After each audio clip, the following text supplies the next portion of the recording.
The other thing is sort of this idea of really just taking breaks. Now, I'm not a believer that we need to, totally cut out news and media, never look at it, right? Of course, sometimes people, when we say the word news, it's like, well, there's mainstream media is news. Everything else is not news.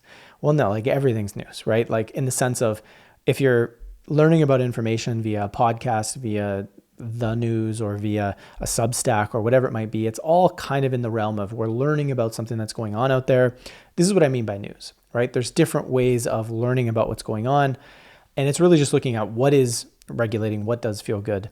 But at the same time, are we doom scrolling? Are we just constantly going from one thing to the next, to the next, to the next? I go from Instagram and that feed to Facebook and that feed to YouTube and that feed, and then a podcast. And then when I'm done with the podcast, I go to a video. And then when I'm done with the video, I go to, and what this is kind of alluding to here is this constant stimulation. I'm constantly stimulating my mind, my body, my emotions, my thoughts. And this constant stimulation has become normal because a lot of times we get bored if we stop stimulating for just a moment. We get bored almost very, very quickly. And this is a challenge because we've become so used to just engaging constantly. And we start to become uncomfortable what it feels like to be silent.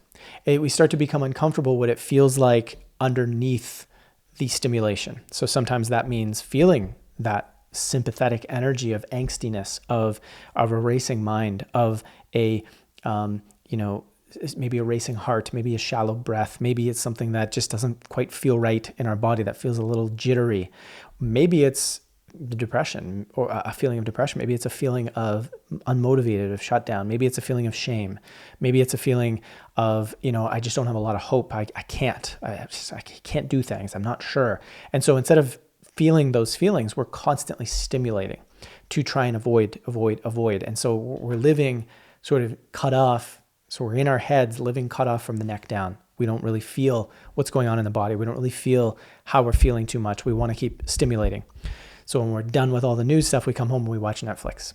And then maybe during Netflix, we also have our phone open and we're flipping through our phone, right? I've seen this happen over and over again. And this overstimulation is only going to keep stimulating us further into dysregulation, making everything in the outside world feel a lot more overwhelming, a lot more difficult to deal with, a lot more, I have no control over this. It's just way too much, right? That's the feeling, overwhelm.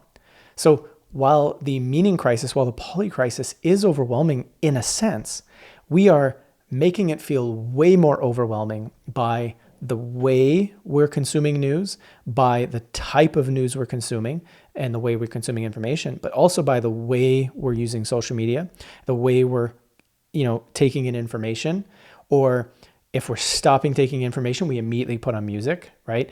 And the idea is like, where's the space for silence? Where's the space to go within? Where's the space where we're listening? Where's the space where we're embodying? Where's the space where we're allowing our system to calm down, right? And we don't make a lot of space for that. And then what ends up happening is we get home, or we feel like we can't calm down at the end of the night unless we have beer or wine or, cannabis or whatever it might be to sort of bring our system down. And this is what develops that sort of dependency on those things, because it's kind of an intelligent response. The body knows like, hey, I cannot calm down and I need to calm down. So if this is the only way to calm down, then I'm going to start creating this urge or this habit of using those things to calm down, right?